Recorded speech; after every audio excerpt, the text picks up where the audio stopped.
Ja, Tag zusammen und herzlich willkommen in unserem Wohnzimmer. 2018 ist so gut wie vorbei und deswegen wollen wir mal einen Kölsch trinken zusammen, aber vor allen Dingen wollen wir uns bei euch bedanken. Ja, hallo Leute, und zwar ganz herzlich wollen wir uns bedanken bei euch für diesen unglaublichen Support in 2018, ob es in den sozialen Kanälen ist, ob es in den Stadien ist, heim wie auswärts, ob es hier im Gaffel am Dom ist. Das ist einfach so sensationell. Deswegen Dankeschön von uns an euch. Und es ist doch klar, dass wir unser Abschluss-Jahreskölsch hier auch im Gaffel am Dom trinken. Ja, genau. Und wir haben auch was zu feiern. Ja. Du meinst Silvester? Nee. Herbst-Vizemeister? Nee. Ja, was denn dann? Wir haben gegen Bochum die 50. PK gehabt. 50.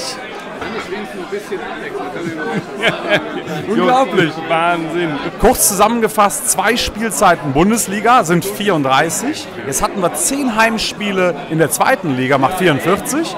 3-mal Europapokal, 2-mal DFB-Pokal und die 50. war dieses ominöse Heimspiel in Leverkusen. Ja, genau. Und um das alles zu feiern, ja, zeigen wir euch jetzt alle Pressekonferenzen an einem Stück. Boah, du bist wahnsinnig, hör mal. Ich? Nein, das ist schön, ne?